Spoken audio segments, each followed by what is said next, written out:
Yes, ladies and gentlemen, it's the WWE Raw Wrestling Inc. after show, and have we got a show for you? We've got U.S. Championship matches. We've got Kevin Owens and Sami Zayn in the ring together for the first time. We got some gnarly comments from Paul Heyman. Before we get into all that, my name's Jack Farmer, and I am joined by the two best in the biz, the Spar with LaBar champ, Justin LaBar, and, of course, the legendary referee, Jimmy Korderas. Fellas, how have you been? You guys get to chat about Elimination Chamber without me. How dare you? But, Jimmy, how are you? I'm doing well, man. And you know what? It's been a great week to be a wrestling fan. And tonight, I think, helped continue that philosophy, or that feeling, at least anyways. Was it extra special with everything being in Canada the past few days? You know what? It just felt different, didn't it? From the crowd energy and everything. It just, I guess Canada's been starving to get the WWE back. And it's been a long time since a WWE premium live event / pay-per-view has been held in Canada. Can't wait for the next WrestleMania to be held up here somewhere. Yeah, they always good crowds in Canada, it seems. Justin, how you doing? How you been? Been a week since I chatted with you.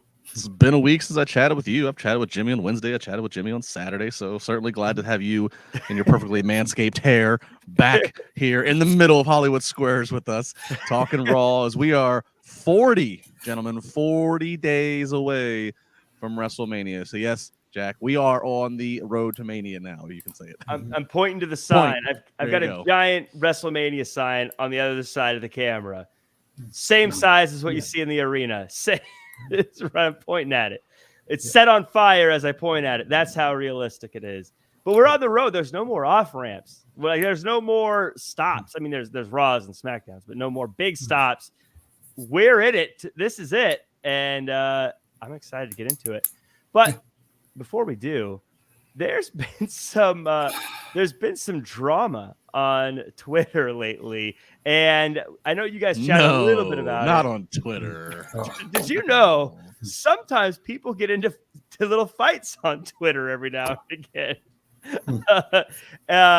Ariel Helwani and Tony Khan, they've been going back and forth. I know you guys covered it a little bit. Tony Khan calling him a fraud for being on SmackDown, and of course him Helwani taking some shots back.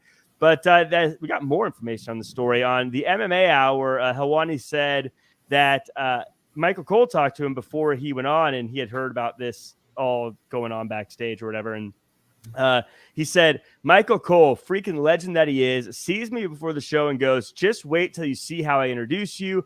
I think he's going to say combat sports reporter, this and that, whatever. Thanks, man. Do the hit. I'm trying to put over GSP. This all feels like an out-of-body experience. And then go to the back, and my phone explodes because of what Michael Cole said. Michael Cole had said he is an unbiased, world-renowned sports journalist on the show, which I love to see. Justin, I love it when the companies take shots at each other. I think it's fun, especially ones like this. Just kind of a very interesting story, this Tony Khan versus Helwani situation. Yeah, when we talked about it Saturday, I had said, look, I thought it was a bad look by Tony Khan. I thought, no matter, there's a debate there about journalism and what's that, is Helwani a pro wrestling journalist? Should he? There's a debate there, but I said no matter where you land on that debate, which is that conversation, I was like, it's just a bad look for TK, the billionaire owner of what's supposed to be the number 2 competing company. You just, again, I ask, do you see Triple? I mean, do you see other? Is it the best move to do? Helwani, I agree with him. Michael Cole is a legend. Michael Cole was fantastic at his job. I don't know if I'm Ariel Helwani, if I say some of the things he did in the MMA Hour, where, he's talking about how they're high-fiving him backstage, how they really rallied. But I also then, I guess, if I put myself in his position, the last 48 hours, his social media, I'm sure, is blowing up. Equally, WWE fans, that was so cool. And we all know that AEW diehards, they will pounce on you and they will ride you. So I'm sure he's gotten a lot of hatred. So maybe at this point it's like, well, you got to just pick a side, and you got to pick your tribe. And if you're just going WWE side, you're just going to embrace being, attaboyed by the boys and by the company for saying the things you do, because hey, you're probably not going to be getting any AEW access anytime soon. You're probably not going to be getting any AEW interviews. So at this point, you've kind of intentionally or unintentionally, you've kind of staked your flag and your allegiance to WWE. That's who's going to keep working with you. So that is what it is. It's entertaining. Look, the guys and girls in the locker room that are in the ring taking bumps, they're not so much at war with each other. There's a respectful, healthy competition of wanting to do better, but they're in the same boat, so to speak, in terms of in the trenches taking the bumps. But the office, even guys like Michael Cole, Michael Cole's got job security for life. The office, there is a war amongst the offices of the two companies. Absolutely. There's competition at least. And so if you're going to get embraced by one of the office, I guess you just go all in on it. No pun intended.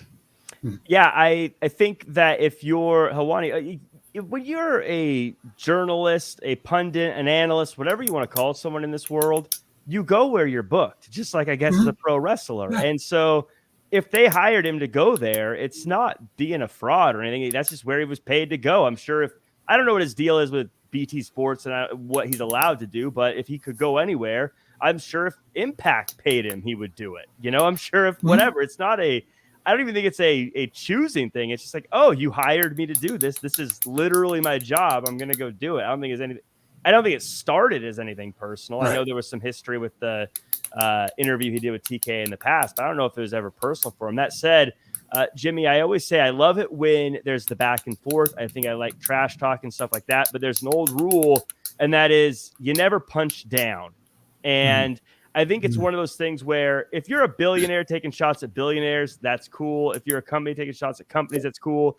But when you're a billionaire with a big company taking shots at one journalist, it's a little bit like you're punching down. You shouldn't make fun of the little guy or put down the little guy. That's where you have to just rise above it. And I think that's why this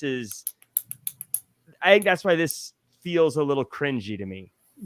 In a way, you're kind of reading my mind. Like that was going to be my point, because you said, here's the guy who's the owner of a company. He's the company head. He's the figurehead of the, basically outside of the television version, he's the face of the company.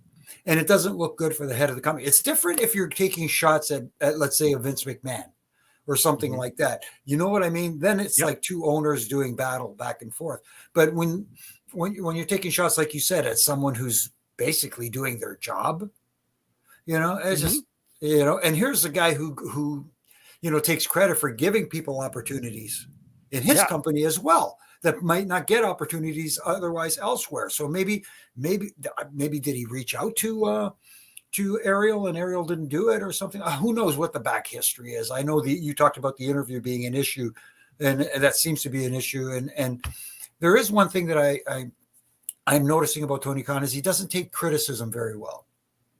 He kind of doesn't have a thick skin in that regard, and has to punch back, so to speak, whenever there is a critique against him. And I don't know why he chose to be the first voice in this debate and strike out to Ariel. But again, in my opinion, like Justin said, it doesn't give him a good look as someone who's the owner of the company. Yeah, Tony likes to be liked. Yeah, it's everybody likes to be, everybody likes to be liked, but at the same time, you can't please everybody. And it's when you're the promoter, though, it's your job to take the heat, as they say. Like, you're supposed to be the one that takes all that and take it on the chin, I guess. But again, I like trash talk when it's for trash talk's sake. I like it when it's fun, but again, I don't think it's fun when it's a giant company picking on one person. It's fun when it's, I like it when like a Will Ospreay and Kenny Omega take shots at each other. That's fun. They're on equal levels as far as they're both wrestlers, and they're doing that. That's fun. Exactly. And who on the WWE is taking those little jabs out there with the unbiased journalists and stuff like that? It's the Michael Coles. It's the Corey Graves. It's you know what I mean? That's who's doing it. And it's almost like they're having a little fun doing it, as opposed to having some kind of malice, for lack of a better term. Yeah, kind of, for me, that wasn't the good look, but it is what it is. And I don't know if I expect it'll change anytime soon. I do want to, as we move on, of course, this is where we say, please hit the like button, comment, share, subscribe, 5-star review. We got some comments, by the way, over the past week. Marco Polo over on Apple Podcast said, been listening for years and I love this channel. Triple J has been killing it lately. Issa and Alfred are also tremendous. On YouTube, we got a couple that said Superman 1972 US said entertaining show, guys. And Andrew Taylor said, great show, guys. I don't use Apple Podcasts, so here's your 5 stars here, and put little 5-star emojis there. So thank you for that. And if you're in the chat, of course, it's roll call time. Zook Enigma, Ted Turner, not the Ted Turner, I assume. Ethan Cruz, Brian, EO Sky's boyfriend Welch, Rocky's in the house, Jeff King, Dylan Matthews, Tuck Graph saying Jack is the arbiter of fun. Yes. G Lee, Mark Smith, Eddie in Milwaukee. Hey, thanks for listening all the way in Milwaukee. Zartan. I say all the way in Milwaukee. It's like it's the same for everybody. But for me, Milwaukee's a long ways away. Stephen Camp, Jeff Lopez, Big John, and Kair Kemp. I think I'm saying the name wrong. Let me know if I am. But we got a super chat before we move into the show. Maya Lee saying, what has Triple H been sipping on? Because this storyline between Sami, KO, and the Bloodline is on fire. Give Lita her Mania moment. And who will Priest face at Mania? A lot of these we're going to touch on. So the one thing that I don't think we're going to get to tonight, I'll just ask you guys. Jimmy, I'll start with you. What do you predict Damian Priest does at Mania? That's an interesting one because, as it looks like, we'll get into where it looks like Finn Balor is going that direction. And also we kind of get an idea where Rhea and Dom are going as well. Damian Priest is the big question mark right now. And that's going to be the interesting question, is where he goes going forward. I'm just wondering how long he lasts in Judgment Day before he breaks out on his own, because let's put it this way. In my opinion, he's a star waiting to be made. Yeah. Every time he's out there, I feel like he proves it. Justin, many people have said that you have the brains of a booker. I'd love to know your thoughts here on where you think Damian Priest goes. And before you answer, I do want to say I popped in on the old Elimination Chamber after show, and you got a lot of good comments there too, Justin. A lot of people saying that they love your opinions over there. I was jealous, so I didn't copy them. They're in there. Well, I wish I had your hosting abilities. This Saturday I had to do the hosting. I had to do the driving, as Raj puts on the internal sheets. I can't drive like you can drive. So no, with Priest, I don't think it's an accident that at this point we don't yet know. I think if we've learned anything, this creative regime, they really seem like they have their bases covered and they have their stories in place, and they're not letting things just fall through the cracks or just disappear.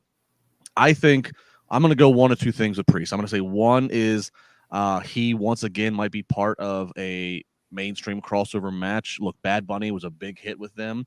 Bad Bunny was obviously associated with Priest when Priest was a babyface. And we have Logan Paul on one night, but it seems like, again, Mania's 2 nights. It seems like there would be room. So depending on if they conjure up something with Bad Bunny again, I could see Priest being involved just now, maybe on the opposite side of Bad Bunny. I'm not saying one-on-one, but again, maybe some type of mixed tag or something. I just think that's there to consider. The other would be, as we start to do the same thing, you say, okay, well, here's Damian Priest. He's a guy who at the moment doesn't have anything.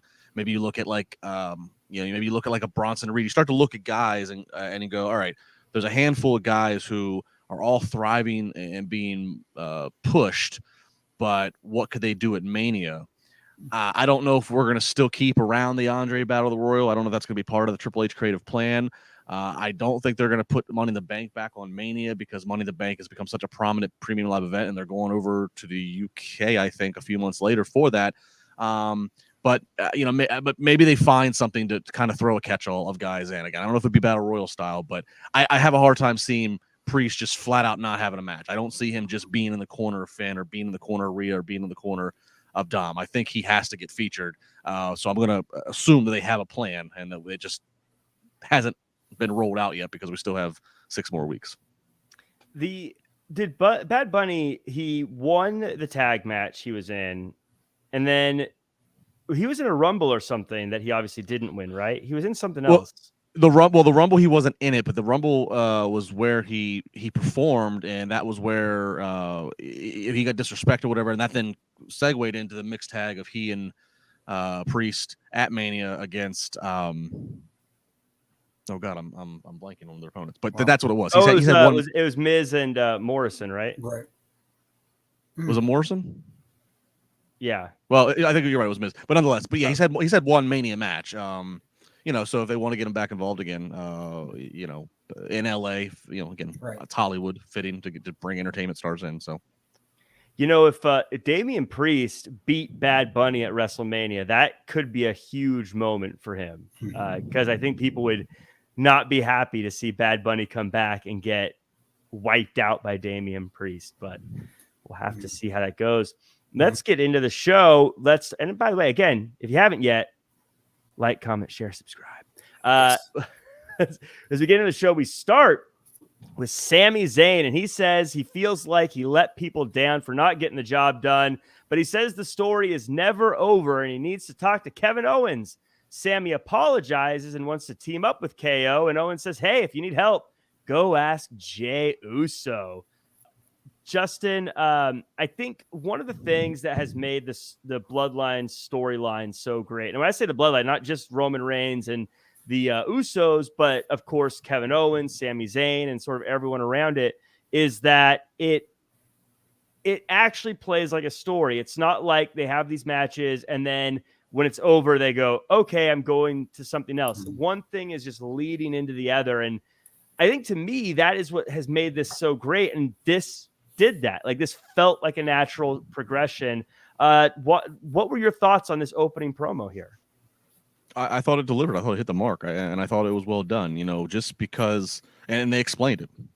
They explained KO coming to, not so much help Sami, but why he has this problem with the Bloodline, and there's still tension and strife between he and Sami, and so that makes sense. And again, there's 40 days to a Mania, so even so there's no need to fast track and immediately have these guys hugging, kissing, and being buddy. I mean, draw some suspense out. Draw the tension out of can they come together and get on the same page?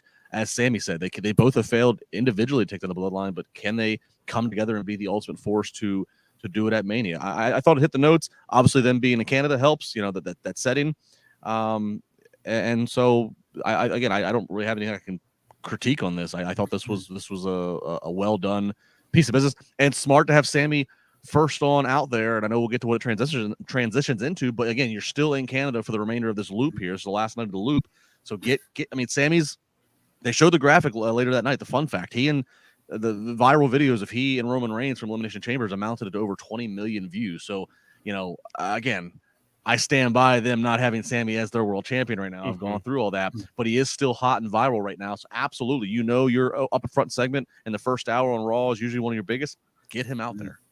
Yeah, absolutely. And Sami obviously crushes it. KO comes out though, and he's obviously great on the mic. He's a great performer, has been for a while. To me though, I was watching this, and when he started talking about, you watched me get beat up in front of my family, I felt like he hit another gear as far as performance and acting. And really, I think for someone who talks very well on the microphone, this one, it still took me back, and just how into it he was here. And it felt so authentic. You say, and the acting, it didn't feel like it. It didn't feel like your typical, well, let me tell you something, brother, wrestling promo. You know what I mean? This is what's working the best in this whole entire Bloodline story, that it's including Sami Zayn, that's including Kevin Owens, and including Paul Heyman as well, is it feels authentic. Everybody's presentation feels real.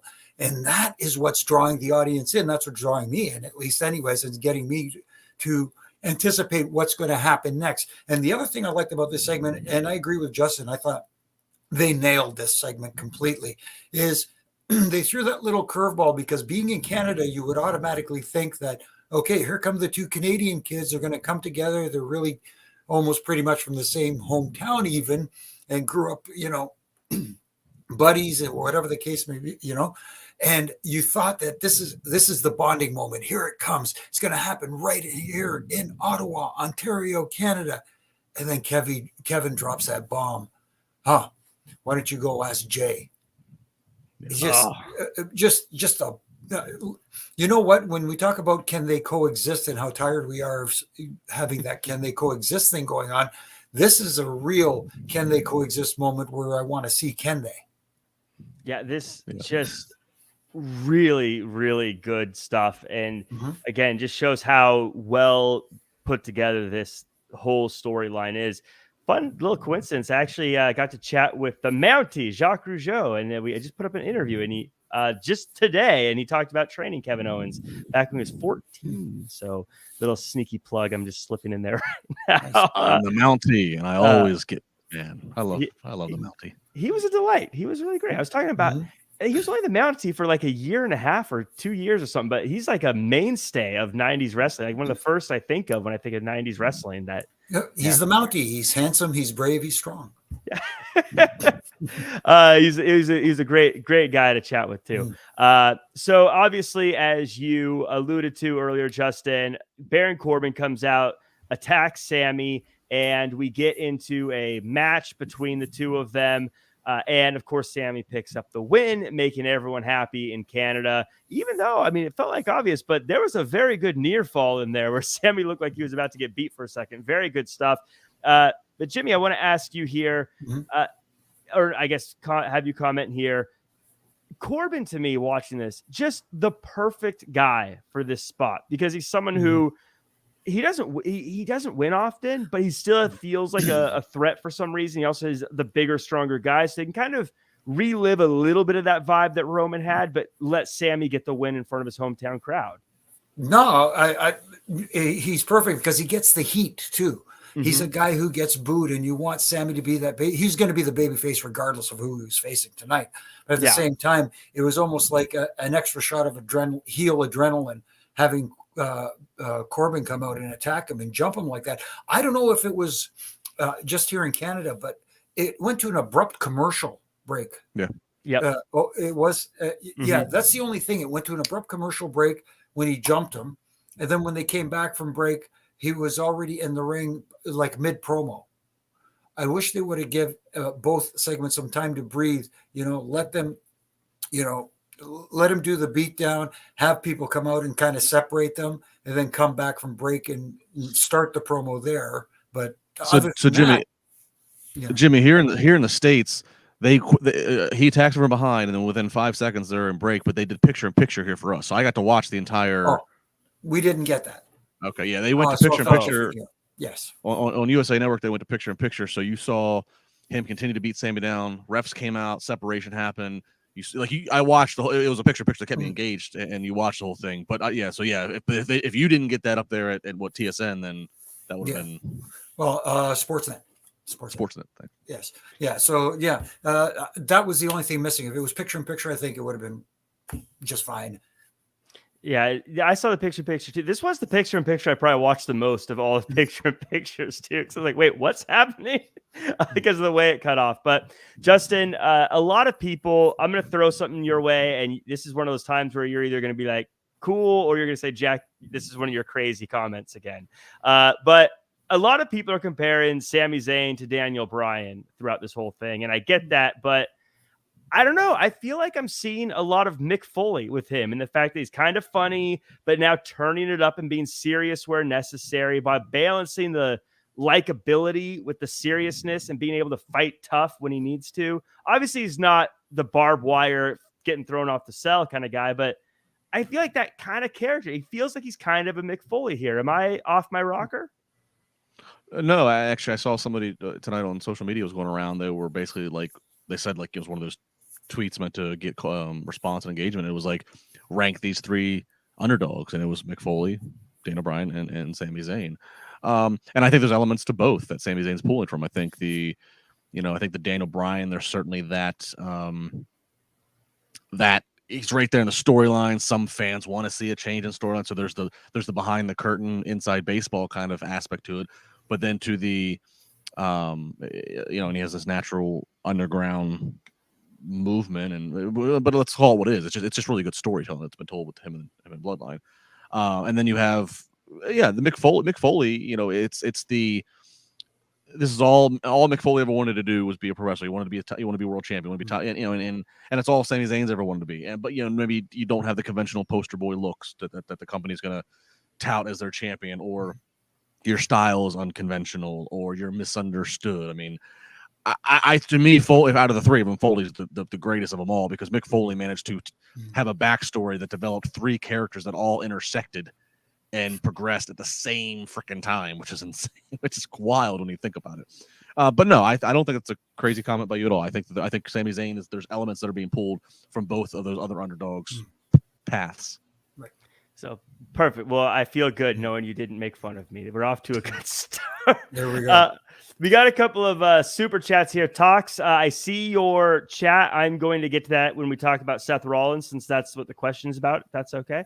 But Allison Tuckwab with a huge super chat. Thank you so much for this one. Asks, what if Tony from AEW came through the door and wanted to pay for the takeover, the building, and he don't want no McMahon's attached to it, especially Vince McMahon. Otherwise, the guys and girls are going to go on with the business wrestling and kill someone at that door. So, Allison, I noticed you'd said another comment about the translation. You were using voice to text, and you said it. Sorry, I messed up my message talking to the mic. There's a word in there that wasn't supposed to be in there, saying kill the business. So I think what Allison is referring to, and Allison, please let me know if I'm mistaken here. I think we'll start and Jimmy will have you start with it. What would happen if Tony came through and said, look, I want to take over and no McMahon's attached to it. Do you think that would happen? That's on the business side. Obviously, there's a lot of speculation on, when and if the WWE is sold, who's a potential buyer. There's a lot of rumors out there and stuff like that. If Tony Khan were to muster up enough money, what was the price tag that I heard? $9 billion? $9 billion. Vince wants $9 billion. The market, they say right now, the market value is $6.5 billion. 6.5. That's still a lot of billions, even for a billionaire. So, $1 billion is a lot of billions, if you ask me. If Tony Khan were to somehow purchase it and get all the stipulations he wants added into it, I don't think him as a fan, I don't think he would do it to intentionally bury the WWE, so to speak.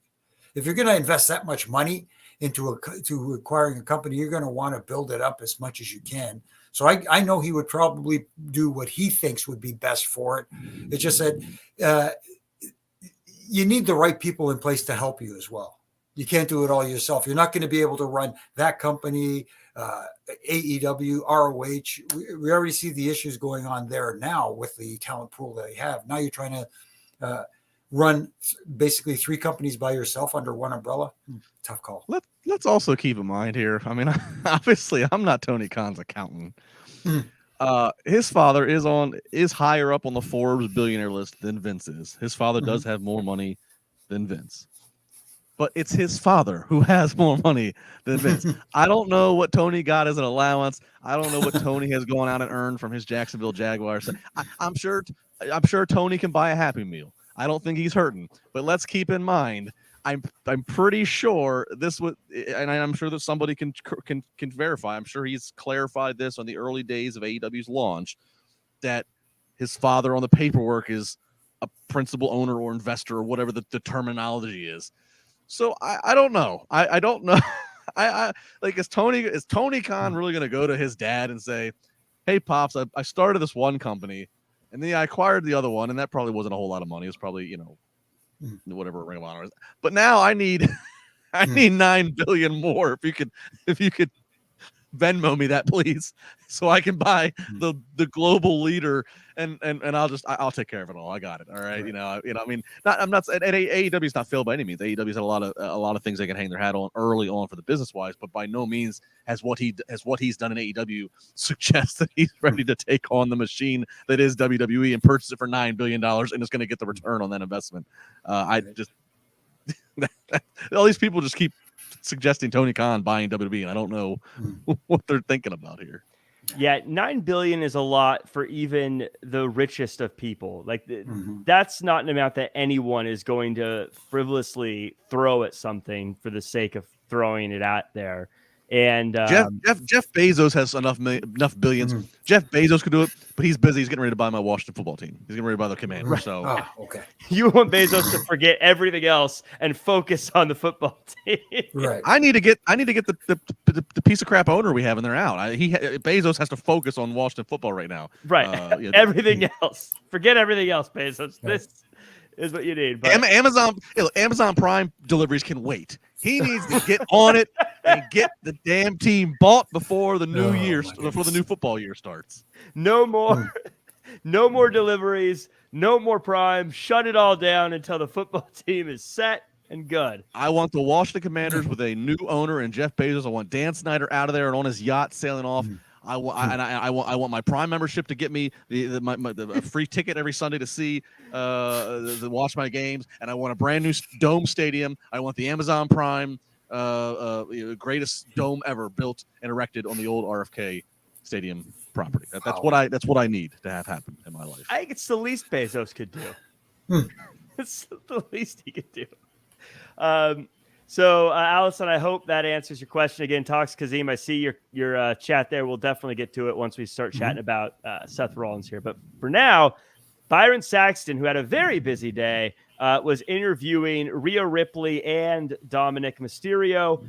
And she basically says, I'm done with Beth Phoenix. That's gone. Now I'm on to Charlotte, and I'm going to win the championship, while Dom takes some more shots at his dad and says that if Byron keeps asking these kind of questions, he's going to show him what he does to people who talk too much, like they get in the pin. Jimmy, Dom's taking another shot at Rey Mysterio. Yeah. Easy money, Rey versus Dom at WrestleMania. But any takeaways from this one? No, just Dom is just continuing to that character, the hardened criminal ex-con, is just, now that he's added to this, and even the look, the little facial hair showing up and the little shadow, and just every little touch that he adds to this character is working. And it's making me want to see this match between him and his dad, Rey, at WrestleMania that much more. And don't get me wrong, I'm a big Rey Mysterio fan. I love Rey, but Dom is making me want to see this match. And that is what it's all about. He's nailing it. What can you say? Yeah. He's nailing it. It's so crazy how it's this. I think where we got to give Dom and whoever's putting the show together credit is, it was such a small thing that they saw was lightning in the bottle, and they just grabbed it and took it. And I think a lot of other places or people or whoever may have let that slide, and it would have been a funny thing that just disappeared into time, because it was a digital exclusive that it started on. Very easy to have gotten forgotten. But Justin, they said, no, there's something here. Let's ride with it. And it's changed him completely. It has, and it really has. And what's cool is that, back when Dom and Rey were teaming, especially in the Thunderdome era, and they were tag champions, you knew inevitably one day that's what we're getting. That's probably why Rey's even out there, is he wanted to get Dom in there. He wanted to, coach and be there along with Dom. But eventually, the obvious thing is to have a father-son match. And at that point, I thought, okay, we're gonna get the father-son match, and it's gonna be Dom dressing just like his dad. He's gonna be doing all of his dad's moves. It's going to be, just that's going to be the stories. It's just, who could, Dom's faster, he's younger, or whatever. Now, Dom has a whole different character, a whole different backstory. He's got this, this allegiance and group and what have you with Judgment Day. I'm now excited to see he and Rey, not for athleticism or anything like that, but I am. But in addition, and bigger than that, I'm excited to see Dom do that piece of offense to his dad and the little things Dom's going to do to play to the crowd and embrace, because he has a character and he's figuring that character out, and the crowd's reacting to it, and his corner mates, his stable mates are right there with him. So, and that's what I should be looking forward to. I want to see that. I want to see him mock Eddie. I want to see him embrace his hard time culture. You know, that's going to make for some compelling build up and a compelling payoff when the match comes. What's going to be great is there's going to be that moment where Dom is whatever. It's going to be similar to the whole on your knees, holding your hands up. No, don't hit me. And Rey's going to hit him, and we're all going to love it, and it's going to be great, and that's what pro wrestling is. This guy's finally going to get what's coming to him. It's going to be beautiful. Someone who finally got what was coming to him, a guy named Mustafa Ali. He had a match with Dolph Ziggler. It was a quick one. Ali gets the win. Justin, is this the first of many for Ali? It kind of felt like they were talking a little bit, commentary was selling the win of like maybe Ali's balled in now. He's found his confidence. He's found his magic dust. So we'll see. I give them credit for the consistency. They've kind of stuck with this last few weeks. They've kept harping on this little relationship or what have you that's between these two and what have you. It's kind of interesting. I was thinking about this more. There's a lot of similarities you can pull from Ali now to where Ziggler was in his career about 12, 13 years ago, in the sense of like both had started their main roster career in a stable, and that stable, how will it go down in history? You can debate. And then, Dolph was kind of the guy who was just looking for that little bit of respect, could bump his ass off of the athletic as hell, took a while to break through. And I think Ali's kind of in that same position. So there's similarities I kind of can draw if you want to put their timelines up next to each other. So, we'll see where it goes, but good for Ali to get a win. He probably needed to, because if Jimmy, if you would have lost here again, I don't know what the point is anymore at that, Jimmy, any thoughts on this one? I mean, this feels like we're just building up to what will be a probably eventually a barn burner match where they actually go the distance, or a tag team or something. I don't know where it's going, but I'm enjoying it because it's also not taking up a ton of time. Let me know your thoughts. No, I mean, I'm enjoying it. Mustafa Ali is gaining my attention. And that's what, again, it's him doing it with his words. He's helping with his character. He's all the little things that you need to do right, he's doing right now. That's a lot of rights. Right. But yeah, exactly. So he's been very impressive, and the little cockiness you see after the match, sarcastically, kind of bragging about his win and stuff like that. I think it's the time is right for him to start making that push forward. I hope they don't rush it. They take their time with it and build him. But at the same time, this is a guy that can be a future, I'm not going to say world champion, but here's a guy who, your IC or US champ in the future. Yeah, I think you've got something with him. And I think this is a great spot for Ziggler to help have these kind of matches, to help get guys built up. And again, he's one of those guys kind of like Corbin, where hasn't won a whole lot recently, but for some reason beating him still feels like it matters.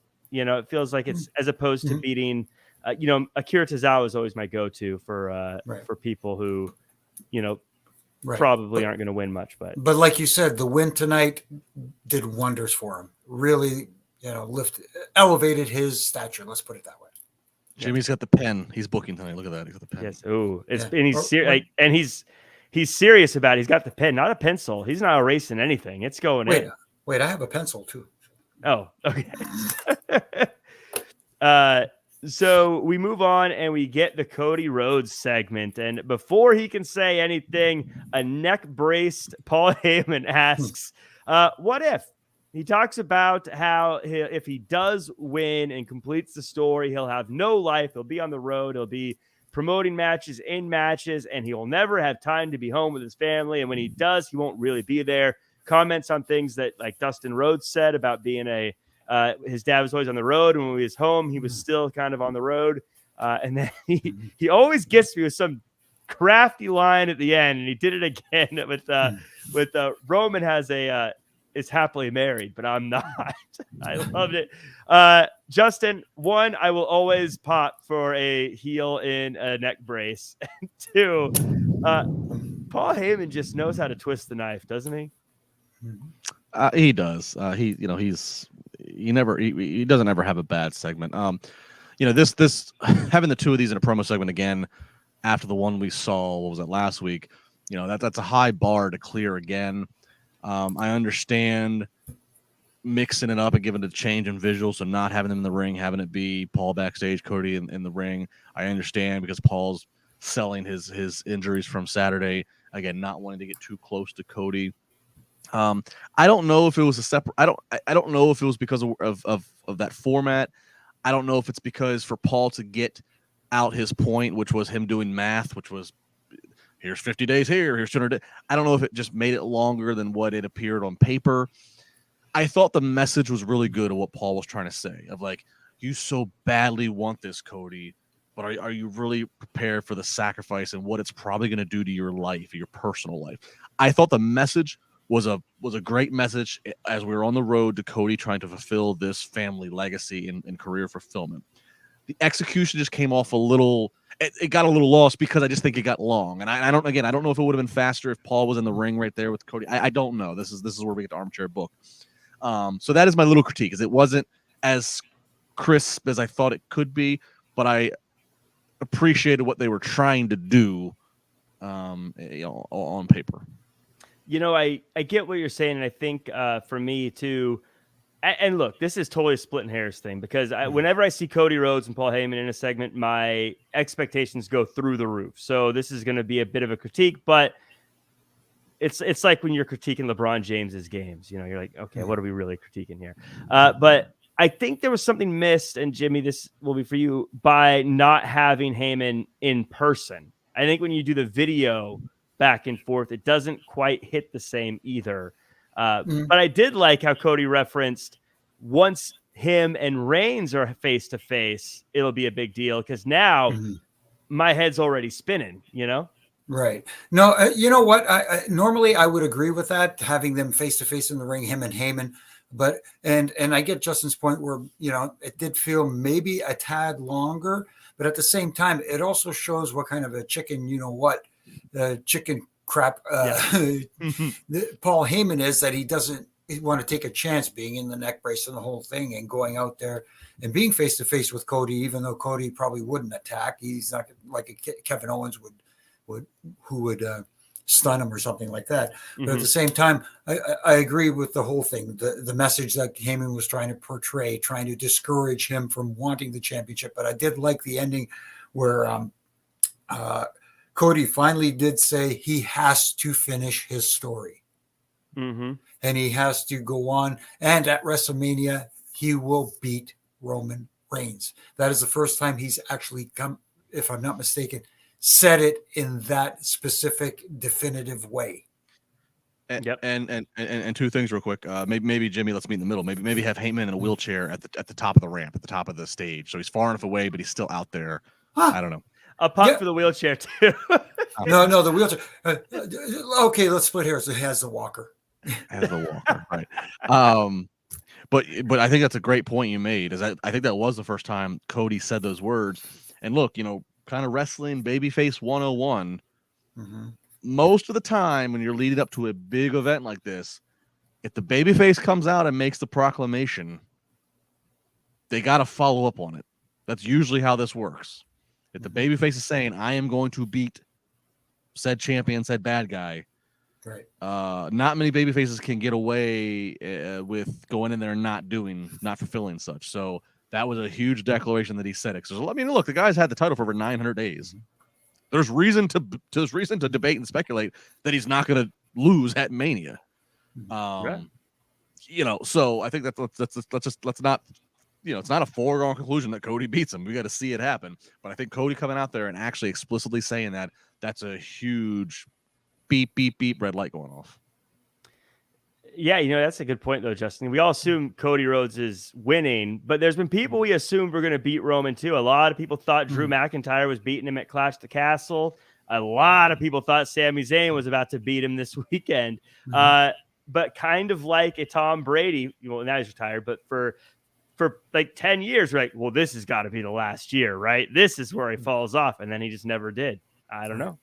Safe money is to always bet on Roman Reigns. I mean, the debate is, if you finally do it, is can you find any bigger babyface, around the corner that to do it? So it's like if there is still a debate right now, if it's not a foregone conclusion, if there is still debate of does Cody beat him? I'm talking about debate internally, amongst creative. If somebody says, okay, Roman's going to retain against Cody, then the next question, okay, well, who's the next babyface that's actually going to challenge him? Right. You know what I mean? That's the question. I mean, we kept fantasy booking The Rock. Obviously, The Rock's not challenging Roman. I mean, so again, unless something pops up where it's like, hey, Rock just called. He said he can do SummerSlam in Detroit. All right, Roman's holding it till August. I mean, and unless that pops up, it's just a case of can you find a bigger babyface, a bigger momentum, bigger story than Cody? Right now, I'd say no. Right.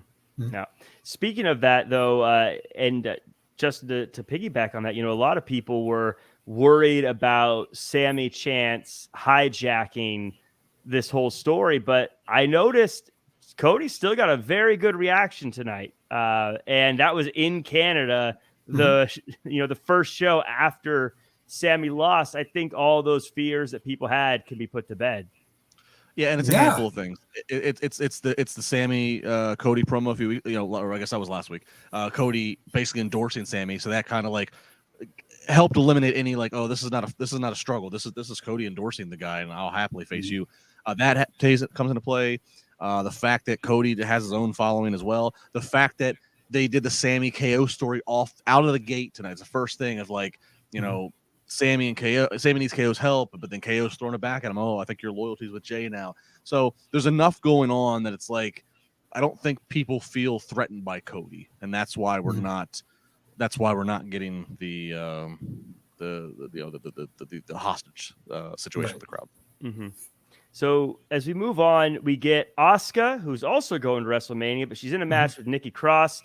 Bianca Belair comes out right after the bell rings. Asuka gets the win.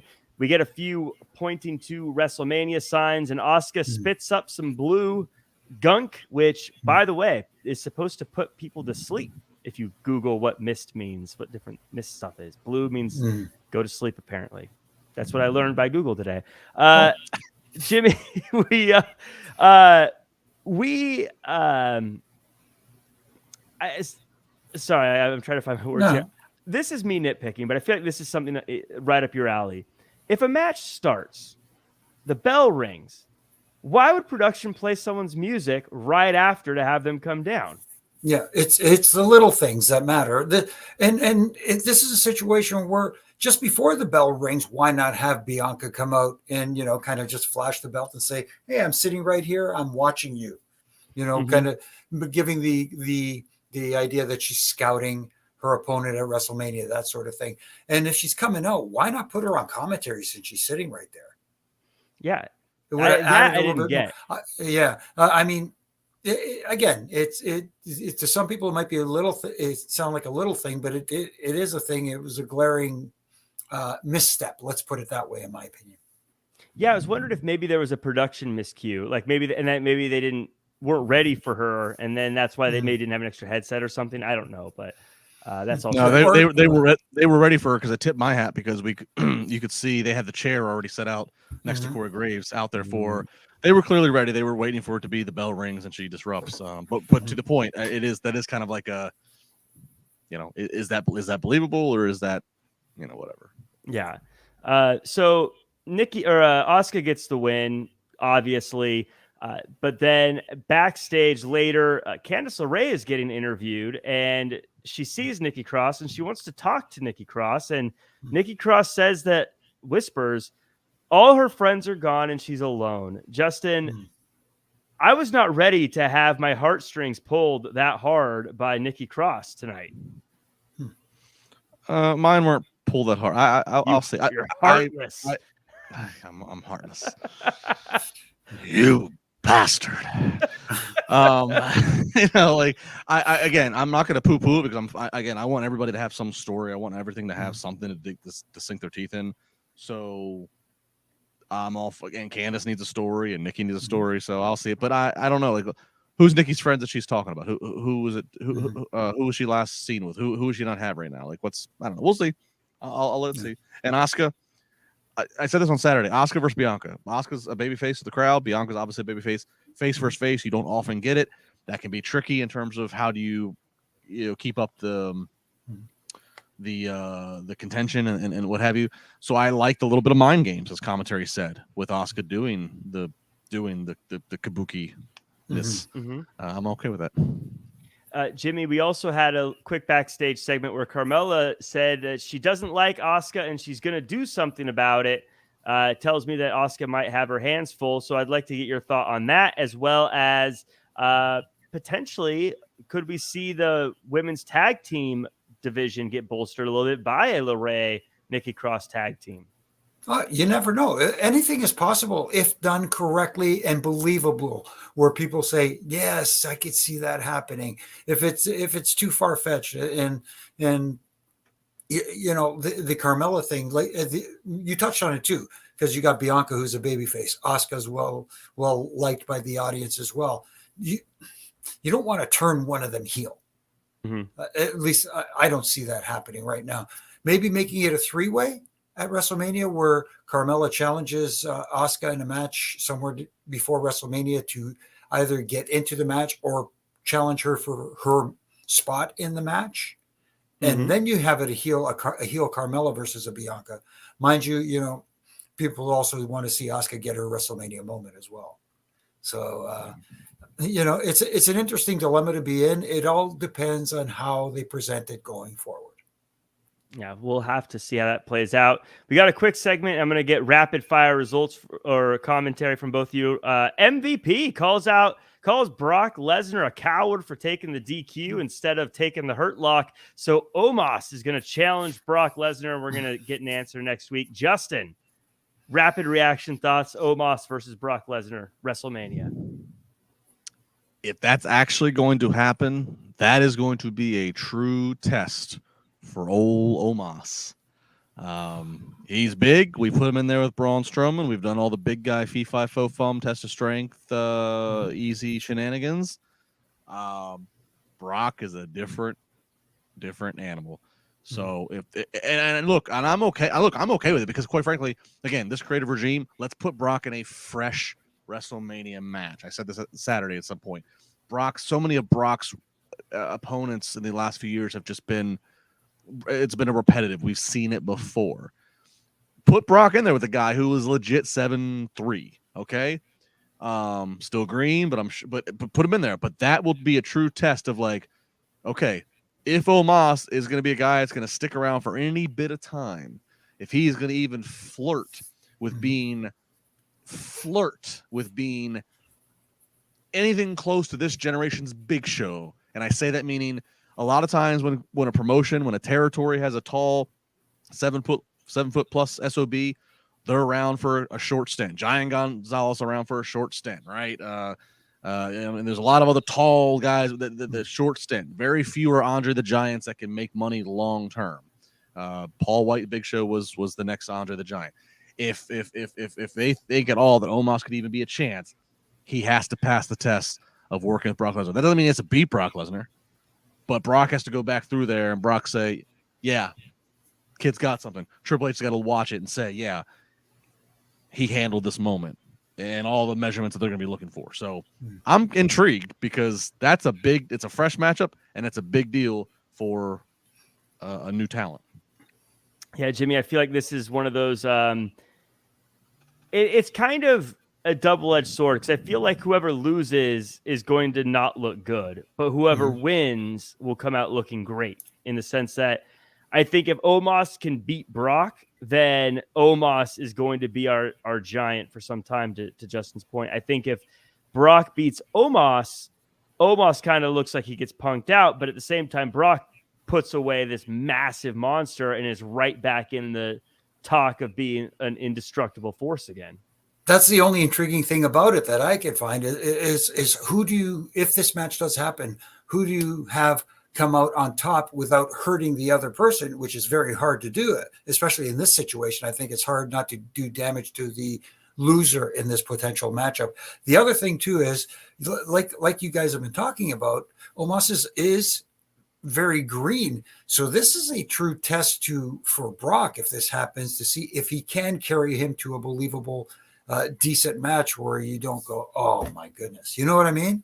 So Brock's been fortunate. He worked with Bobby this weekend. There's a guy he could work with who can go. You know what I mean? Omas is a different story. It's going to be, that match is going to be all on Brock to help carry that load. And that's going to be the challenge for him. It's a big load to carry too. It's as big of a load as you're going to get. So we get to the Seth Rollins versus The Miz segment. Now backstage beforehand, Rollins says that he's going to find Logan Paul and hurt Logan Paul.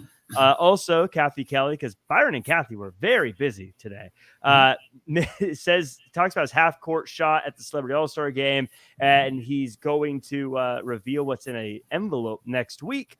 We get the match. It's a solid one, as you'd expect. It ends with the referee stopping the match and giving Rollins the win. Jimmy, your referee, this is, as far as I can remember, the second time that Rollins has won a match due to referee stoppage. The other one was The Fiend. Does this mean that The Miz is just as tough and dangerous as The Fiend? I don't know if I'd put it that way, but I like the way the finish was done. It was just, it made Rollins, because Rollins has been acting kind of crazy and goofy lately, but it also shows that mean streak in him, and that it's still there and could show up at any time. And obviously taking the shot at Logan Paul, which it seems to be the direction it's going. But I as far as the finish goes, I was absolutely fine with it, because Miz, I thought, sold it very well. He was basically out on his hands and knees after the first one, and then even more so after the second one. And it makes sense, where you saw it kind of was leading that way after the second one, where the referee was telling him, hey, he's had enough. Come on, calm down. You might even think about doing it after 2 to Miz. Maybe 3 was a little much. After the second one, maybe I thought that the bell should have rang. If you want to make a small, tiny critique for me. And keep in mind, it's the curb stomp that in the Elimination Chamber match, concussed Montez Ford and caused the medical and refs to come in there. So it kind of sticks with the continuity this weekend of just the how lethal this finishing move is right now for Seth Rollins. Yeah, and Justin, I was going to ask you about that. It does feel like the Joker Rollins, as we call him, and now he's even in the WrestleMania commercials, the Joker. The Joker Rollins almost seems to be pulling back, as he's talking about, a lot more vicious about Logan Paul. And now these stomps, I think we're getting back to the more aggressive, serious Rollins. At least that's the way it looks. And I'm all for that. that. Now, the MVP of the show tonight, one of them, Allison is the super MVP because of her super chat, but I want to give Tox Kazim a big shout out as well for being so patient with the super chat. Ask you, Justin, specifically, Justin LaBar, please explain this to me, why the F*** is Seth Rollins versus Logan Paul, angry, and what is going to happen to Drew and Sheamus and Bobby? Shrug. Well, I'll do the short answer first on Bob. Bray Wyatt called out the winner of Bobby Lashley, Brock Lesnar. Bobby won. Bobby does mention Bray in a little bit. I think tune in Friday. I think we might start to see that direction there. Drew, Sheamus. I think keep an eye on the IC title situation. Keep an eye on the Gunther scenario. To the Seth Rollins, Logan Paul. Tox. Logan Paul's a social media influencer in the key demo that they are after, that all the companies are after. Logan Paul's got 25 million followers on Instagram. He's got 6 million followers on Twitter. Logan Paul is 6'2". He's athletic. He has shown his athleticism in the ring. He's shown his ability to not look like a rookie, but to look like a guy that's got far more matches under his belt than he does in terms of how to play the crowd, how to antagonize, how to sell when appropriately. Logan Paul is, if you want to ask me, Logan Paul is the dream crossover scenario. He's a guy you don't need to book for, 300 days a year. You don't need to book him on house shows. That's not what you need. He's a guy who you book for your major events like they've done. He can hang in there. He's doing the training, so he's putting the work in behind the scenes to make sure that he takes care of himself and his partner, his opponent. But he goes out there and he delivers, and he's a natural heel.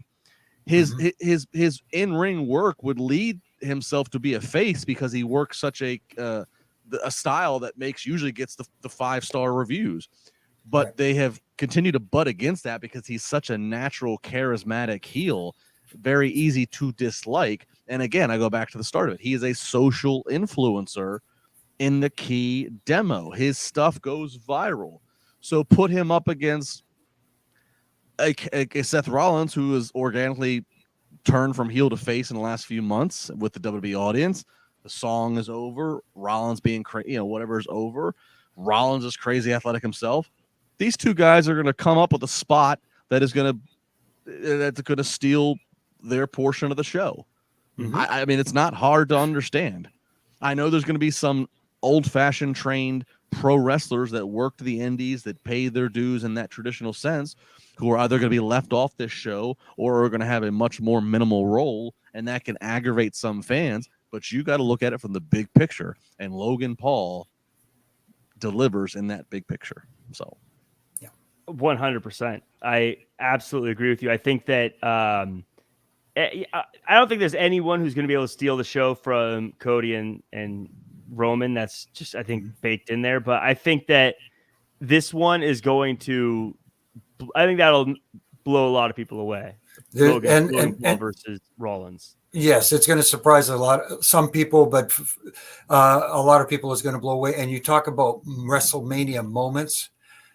Seth Rollins is smart enough to know that they're going to come up with a WrestleMania moment that people will be talking about and going, you know what? Cody and Roman was awesome, like you said, Justin. But at the same time, do you remember this moment in the Logan Paul versus Seth match? Wow. And you know what? Logan Paul can hang. That's not going to be an issue. I think in the ring, he's going to be able to hang with a Seth Rollins. Yes, Seth will be the guide dog leading the story, but at the same time, I think Logan Paul could follow along on that leash very well.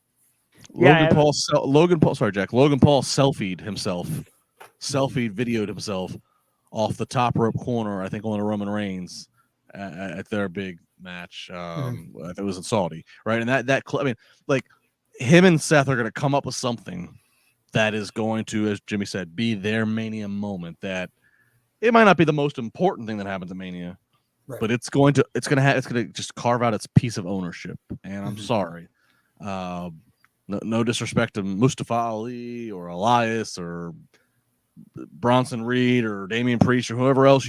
We're still trying to figure out where their Mania situation is. If you got Logan Paul, who has proven he can do it too, Logan Paul is not an embarrassment. Logan Paul is not a guy that they got to like do all kinds of smoke and mirrors to protect over.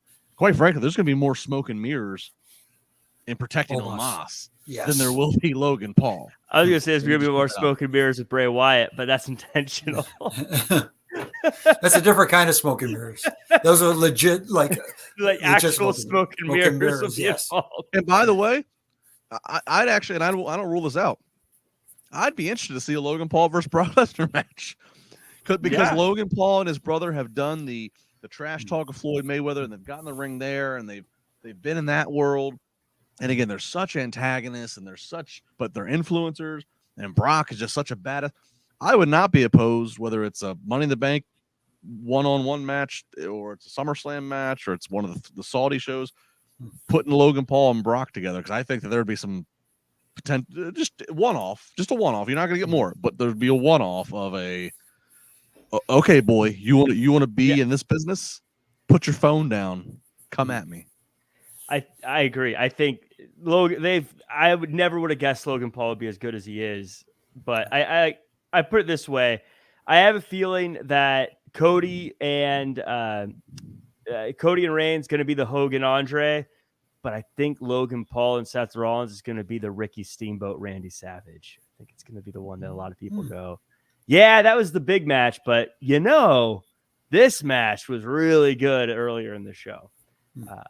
I think there's gonna be too much history behind Reigns and Cody, though. That one's gonna be the one everyone talks about. Real quick, Chelsea can't speak to Pierce till the show's almost over, but she's in the wrong city. I'm digging this character, Jimmy. Any thoughts on Chelsea Green? No, just loving. She's what is the term? A Karen? Yeah, that's the term. No, the fact that she called Adam Pearce and said they sent me to Ottawa, Illinois. I believe she said. Like, I didn't even know there was an Ottawa, Illinois. And classic. Just there is a spot for comedy in wrestling, and that was comedy heat. Let's put it that way. And Justin, a really great way to remind us of who she is and keep her character strong without taking a lot of time and doing something heavy-handed. Just a quick little phone call. Yeah, and this could start, depending on how the reaction is overall, the audience. This could start a trend of where it's kind of this thing between her and Adam Pearce, to where she keeps getting wrong information, and it could culminate. Mania, or maybe the night after Mania or the week after Mania. That's where we see, she gets told to go one place and she winds up somewhere else, and then she ends up winding up in the ring at the wrong time. And there's a debut or a return of a female or something. I mean, there's just so much potential. I get a kick out of this. I love this kind of stuff. This, and it's actually kind of funny. They said Ottawa, Illinois, but I assume is a real place. I haven't Googled it, but this weekend's loop upcoming. They're in like Rockford, Illinois. They're doing an Illinois loop before they get to Grand Rapids, Michigan on Monday. So it's kind of like they even oh, travel must have just got you the week. They must have got their weeks, Yeah, it's great. I'm loving it. We also had a quick segment. Ding Dong Hello is back on the main roster at least, and after some friendly banter, Becky comes out and says she wants the tag titles. So Lita comes out and they lay out the challenge, and it looks like we're going to get it. Though, Justin, I'm curious how this happens because Dakota Kai, I believe, is still hurt. I don't know what the plan is here. I don't know. I love seeing Lita. I love seeing Becky. But ding dong, make this end. Damage Control just, and I've said it before, it's not against any of the three ladies. It just has not resonated. Yeah. If this means getting the tag title, especially if they do some kind of schmoz, if Dakota's still not 100%, like you just kind of alluded to, if it means some kind of schmoz that gets the titles on to Becky and Lita, that's cool. That's a big moment next week. And then, wow, Becky and Lita go into Mania as tag team champions, but then it's like, well, who are they facing then? Right. So I don't know. I'm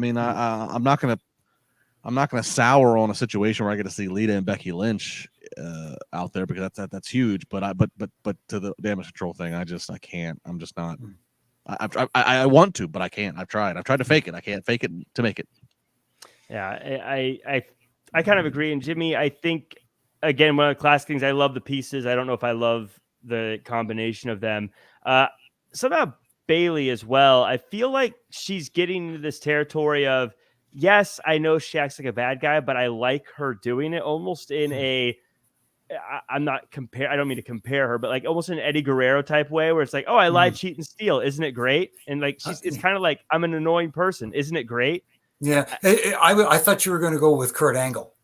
Okay. Yeah. But we'll save that for a similar. I could see where you're going with that. But to Justin's point, maybe this is a way, like you said, to get the titles off of Damage Control. Can she go? Maybe she can't. Maybe Bayley subs for her in the title match and then bails on her partner. Kind of like, heels out of the match in some form or fashion when she could have helped her partner out. And but then again, like you said, do you want to see Becky and Lita as champions, and who do they face going forward? Is there anybody? But maybe it is a way to break up Damage Control, which, like you said, Justin, just doesn't seem to be resonating right now. Well, and it should be noted too that Fightful Select, who has got a pretty good track record, Fightful had reported before Raw that Trish was there tonight, Trish Stratus, and that Trish was supposed to be a part of the segment. Obviously, she wasn't. And then I think Fightful Sets acknowledged, okay, something changed, and that plans changed, and then Trish left the building. So part of me wonders, was the plan to have Trish also be out there and this be a 3-on-3 situation that maybe they even build to the Mania, But if Dakota's like, if they got some diagnosis, if Dakota's not going to be good for a while, and she can't hold up her end, maybe they said, all right, well, we're not going to build to the 6-woman tag match that. So maybe it's like, okay, we're gonna schmaz, get the tag titles off of Damage Control, and then, maybe Becky, Lita, and then maybe in addition of Trish moves into Mania against some other, trio of women. I don't know, but I think it's relevant to add that Trish was apparently factored into this, and then last minute got pulled out of it. Yeah, I had read that too, and I have no idea what the situation with that is. I would think if you're choosing between Lita and Trish, with all respect to Lita, you're in Canada. Why wouldn't you use Trish? But Lita just saved Becky a couple weeks ago, so you got to follow up to that. That's true too. I'm sure we'll see that develop more, but I'd like that to get a little spicier. We get Bronson Reed versus Chad Gable. That backstage, they first bumped into each other when the Alpha Academy are checking out their cheekbones. We get a little Bronson and Alpha Academy stare down. Then Gable has a match with Bronson, and man, he does a hell of a job, but he gets distracted by Otis talking to Maxine Dupree, and Bronson Reed gets the win. Jimmy, it feels a little bit like Gable was kind of coming into the good guy side of things during this match. Was that just maybe because Bronson's so big? But I felt like he was sort of a sentimental favorite in this one. I guess to a certain degree, but switching this up a little bit, I almost feel like, yes, Chad Gable has been the guy who's helping get guys over. But at the same time, I think they're missing the boat with this guy because I mentioned Kurt Angle earlier. This is a guy who I thought has all the qualities to be this generation's Kurt Angle minus the gold medal. You know what I mean? But to your point, yeah, it does seem like Bronson Reed is, again, one of those guys, that big splash off the top. People are loving it. So why not, Not the guy it lands on, but I get what you're saying. Exactly. I wouldn't want to be there on the receiving end of that. But if fans are loving it, how do you turn this guy into a heel? Yeah. When they teased for a moment though, too, on the outside of the ring, Otis and Bronson just staring down for a minute, like just the visual of these two guys who are kind of built the same frame, shorter, stockier power guys. Like I'm not saying it's a WrestleMania match, but that's a match that you can promote a week or two out for a Raw. That I'm like, all right, I'm going to tune into that to see what the hell that turns into.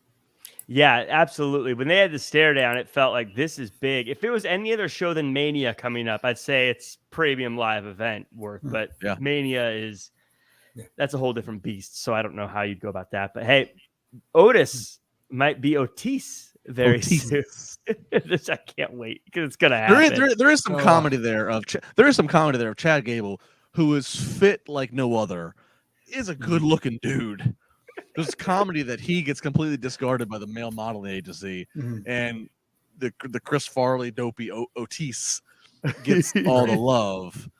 There is some comedy play there, but again, get some weeks out of it. But I agree with Jimmy. At some point, maybe when the WWE calendar resets, which is after Mania, maybe there's a split the two amicably. You know what I mean? Between Otis and split the two between Chad and Otis. Let Otis do his own thing in that comedy space, but sincerely try to push Chad. And maybe Chad's in the Money in the Bank match a couple months later because he really does have a ton of potential. I always say Kurt Angle, Owen Hart marriage.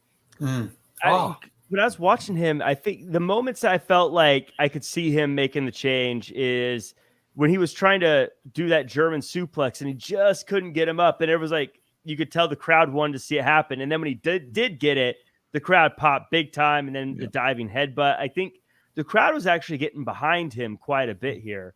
And so I could see that transition happening. Because again, he's one of those guys, he's the bad guy, but he's so funny and likable. How do you I don't think anyone actually hates him. I think they're just like, this guy's the bad guy. So I boo him. But Elias, he goes out and Boogs is taking notes. And he says that he asks who wants to walk with Elias. And Bobby Lashley comes out and Justin, I think Lashley has a different understanding of what walking is because he came out and he beat the crap out of Elias. It says no one gets out of the hurt lock before walking away. Lashley looks strong. I worry about our guy Elias, though. He's kind of back into the same old people coming out and beating him up. Yeah, there's probably gonna have to be some kind of reset with Elias or something. But I mean, this was but a good spot to do here with Bobby. Bobby gets the win. Technically, it's on Saturday, but certainly Brock stood tall and was a memorable performance. But Bobby did get the win, and so Bobby's probably gonna be figured in the Mania plans. You need to have Bobby come out and look strong tonight. And then I suspect Friday on SmackDown, just based upon what they've shown us, that Bray and his characters will probably start to take aim at Bobby. But before that happens, Bobby needs to just remind everybody that he's Bobby freaking Lashley. He is who he is. So I thought that this was a good little segment they sneaked in just before the main event. Speaking of the main event, we get to the main event, and unless Jimmy, do you have anything you want to add to that?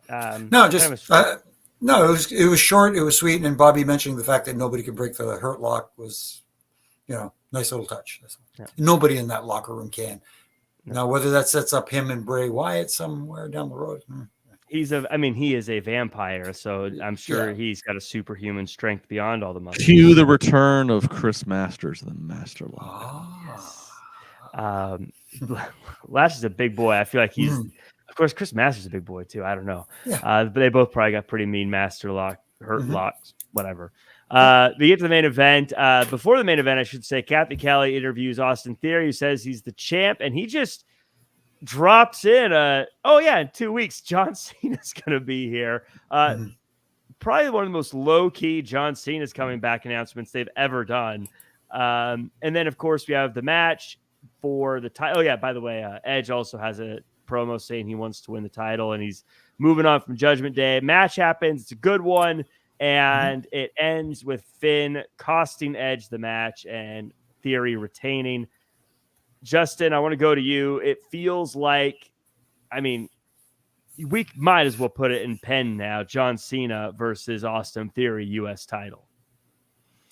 I think so. Yeah. He's coming back in Boston, his hometown, in a few weeks, and you just look at Austin Theory. Austin Theory has a very just striking resemblance physically to John Cena 20 years ago. That's just physical, and then you go into the X's and O's of where Theory is in the booking and where John was in the booking and whatever. So that there's going to be some great story to tell there. But I agree to what you said about how it's low key. They did announce it was on social earlier in the day. That scene has been announced for Boston in 2 weeks for Raw. So it was out there on social, but you're right. Raw did not tout it. They just that's the only time I got snuck in there. And I thought that's kind of interesting because if they would have touted it a little bit more that Cena's coming back, if they would have touted Cena's coming back and that Theory was taking aim and focus on that, I felt that would have even more enhanced the unpredictability of the finish of tonight's match. Because I will say this, given that of the Cena coming back, given Edge's promo of how he got a little bit derailed with Judgment Day and they're in the rearview mirror and whatever. I went into this match tonight going, oh my God, this is the first match in a long time for Theory that I actually am buying in that he might lose this U.S. title. Maybe Edge goes to Mania as U.S. champion. They've obviously put an effort to elevating the U.S. and IC titles. So maybe that happens there. So if they would have leaned in more to the Cena thing coming back, I think it would have only helped. That. That said, good match. Theory again barely escapes. That's good for Theory's heat. I'm sure he's going to come to nose with Cena in a few weeks, and then I am a little surprised they're keeping Judgment Day and Edge stuff continue to go. And I'm sure you asked Jimmy. I'm curious what is left to do. What do you do between Edge and Finn if that's the Mania match? What is left to do at this point? Yeah, and let's just Jimmy take that away because I agree. I felt like Elimination Chamber was one too many. No, I thought the Elimination Chamber was it. I thought, okay, the story's been told. Let's move on. Both Edge can move on, especially considering he was challenging for the U.S. title tonight. That sort, and Finn showing up tonight and continuing this further. Maybe it's a story where if they meet at WrestleMania and if Edge wins, Judgment Day is no more, or something like that. I don't know. Where do you go from here? Do you have some sort of stipulation? But do you have some sort of special match? I mean, there's going to be enough of those already. I've seen fantasy booking of Edge and Finn and Hell in a Cell. I know that Judgment Day and Edge has a year history, and that they were attacking Beth. And I don't know if I buy into that. This feud warrants Hell in a Cell. Right. Yeah. It's weird because the character of Edge doesn't feel like he would care about Judgment Day anymore anyways, because he made them, whatever reason, they kicked him out, and he's like, hey, I was silly, I'm a different person now, but I'm also not going to do anything except for think about them. It's like, move on, you beat them. Why are you still bothered by this? It feels like it's dragging on a lot. And actually watching Edge in his match with Austin Theory, I was thinking, man, there are so many people that I think Edge could have matches with that would be so great for everyone involved. But he's using up so much of this year with the same guy over and over and over again, Right. I mean, I don't know. It'll be a good match. I'm just like, then hitting him with the 3 coup de grace afterwards. I mean, maybe there's something there to lead to in the story. I don't know. It's just, I don't know. It just felt like the story between Edge and Beth and Judgment Day had a nice ending to it this weekend, but you're continuing the story for the sake of continuing the story. I hope it's not because you can't think of anything better for each side. Yeah, it's been very, because if they win, I don't like, if Edge wins, then what? They just go, shucks, I guess it's over. I don't know. Like, there's no, I don't know. I don't get it. But I'd almost rather, and I guess they could still do this. I'd almost rather, again, maybe they could do this. I'd almost rather, so Finn just did 3 coup de grace, whatever, put Edge down. We're wondering where Damian Priest fits into things. Have Finn and Priest continue to attack Edge, and maybe Edge has Edge can find a partner. I mean, I don't know who. I mean, Edge team with Randy Orton once upon a time. I don't know what Randy's health is. I mean, like that. Maybe that to make it feel big enough, because I just don't feel that Edge versus Finn. Like I feel like we've exhausted this otherwise. I don't know if we need to do Edge versus Finn. But of course you're not going to deny a healthy Edge on a WrestleMania card. So I get using him, but so I don't know. We'll see. Well, and I get on paper, if you're looking at star power, Edge is a big name, Finn is a big name. They're both great wrestlers. It'll be a great match. I'm sure they'll both have incredible entrances. It'll look cool, but it's been like a year. Maybe Christian Cage's AEW deal is expiring in a few days. Christian's going to get beat by Jungle Boy, and then Edge and Christian return at WrestleMania. That would actually be really, really, really cool to see. That 5-second pose. Yeah. That would be a fun moment. I'd be happy. I would pop for that. I would pop. Huge. I would too. Yeah. Especially if Christian came out to that at last year on your own intro. The one he had after he broke up with Edge. It's like, Christian. I'd pop if they started playing the kazoo again. Oh, tremendous. Oh, that'd be fun. Yeah. But yeah, that's the show. That wraps things up. Everyone in the chat, let me know what you guys thought. Actually, before we do, I got a super chat I got to get to. McLeod, thank you so much for sending it through here. Sorry for the random question, but has Raw been closing with match? Has Raw's been closing match has been a champion match since Vince left? Thanks. Love the show. I think what McLeod is asking, have they always been championship matches to close out the shows? And I don't know if it's been championship matches every time, but I feel like champions are featured near the end, whether it be US or women's. Yeah, most of the time, but not all the time. But they have been closing with good matches and making you want to tune in again. Is one of the good things they've been doing lately. It's the beginning of the show. They say the two most important segments of the show are how you start and how you end, and I think they've been doing both well lately. And to finish that, Jimmy's exactly right. And to finish that, even though just by the nature of the audience of a 3-hour show, the final segment's not going to be the highest rated, just because they haven't thrown in the towel. There's been an attempt to at least end on some kind of a surprise or ta-da or swerve.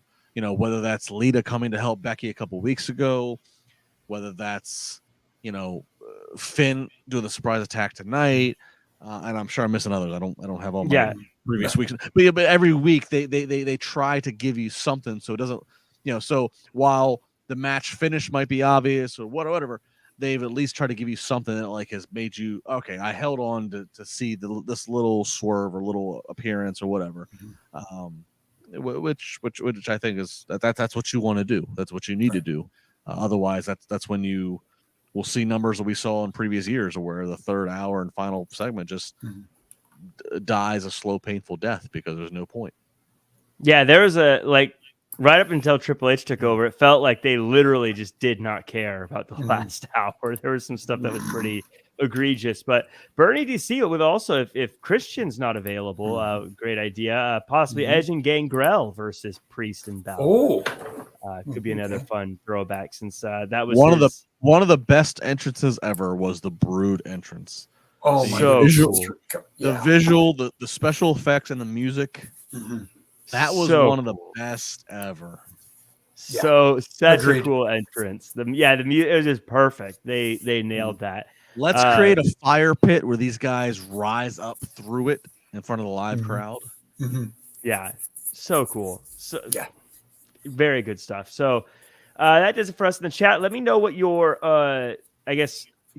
give it a Meltzer star rating. How many stars do you give this episode of Monday Night Raw? As we go around the horn here, Justin, I felt like this was I called this the getting back on track episode. It felt like a lot of guys and girls who took losses this Elimination Chamber got a nice win to get back on track as we head to WrestleMania. I don't know if it was the most exciting. It was definitely felt like a lot of stuff was happening. I think I'd put it like a 6 or a 7. It was good. It wasn't crazy great though. What would you rate it? And also, where can the world find you online and the stuff you're working on? I don't know. I don't know where I'd rate it, but it was good. This was a Raw that was good. We're 40 days out, so a lot of things are getting built and progressed. That's the thing. Just progress everything. Have a reason. Nikki Cross is peeking behind Candice LeRae all these weeks. Just acknowledge it. Just don't drop stuff or whatever. So there's a lot of things to dive your fantasy booking into, and I'm all for that. So that's good to me. This is going to be an exciting Mania. We're 6 weeks away. It's the first Mania that Triple H is going to get to book, start to finish. I know I sound like a Triple H mark. I don't care because this is the guy that's been in charge of creative for the last 8-9 months, and it's been great results. So I'm excited. I am really excited. In terms of how people can find me, at Justin LaBar across the social medias.